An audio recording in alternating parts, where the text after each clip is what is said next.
Hello, everyone, and welcome back to English is Easy with Emma. I'm Emma, and today we're going to talk about one of the most common and sometimes confusing words in the English language, get. Now, if you've been learning English for a while, you've probably noticed that native speakers use the word get all the time. They get up, get dressed, get married, get a job, get home, get tired, and the list goes on. So, what does get actually mean? Well, that's the tricky part. The word get has many different meanings depending on the context. But don't worry. Today, we're going to look at some of the most common uses, and by the end of this episode, you'll feel much more confident using it. Let's start with the first meaning. Get can mean receive. For example, I got an email from my friend. She got a birthday present. In both examples, someone received something. Easy, right? Another common meaning is obtain or buy. For example, I need to get some groceries after work. Can you get me a bottle of water? Here, get means to obtain or purchase something.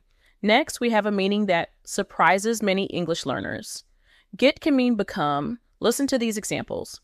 I'm getting tired. It's getting cold outside. He got angry when he heard the news. In these sentences, get means a change of state. Someone or something becomes different. This is one of the most useful uses of get in everyday conversation.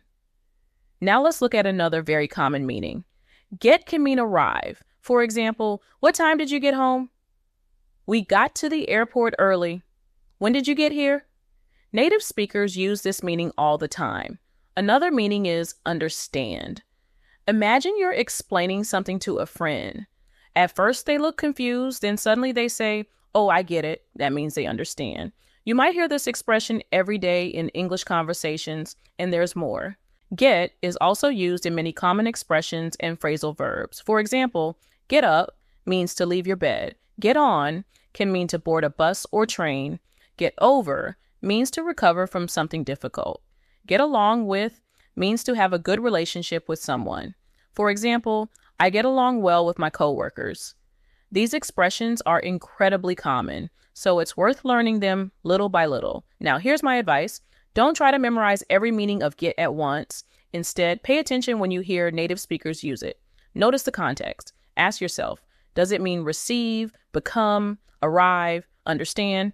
The more examples you hear, the more natural it will become. And before long, you'll start using get automatically in your own conversations. So, today's key takeaway is simple. Get is one of the most flexible words in English. It can mean receive, obtain, become, arrive, understand, and much more. Learning how to use get correctly will make your English sound much more natural and fluent. That's all for today's episode. Thank you so much for listening to English is Easy with Emma. If you enjoyed this episode, don't forget to subscribe and share it with a friend who's learning English. Until next time. Keep listening, keep practicing, and remember, English is easy with Emma. Bye, everyone.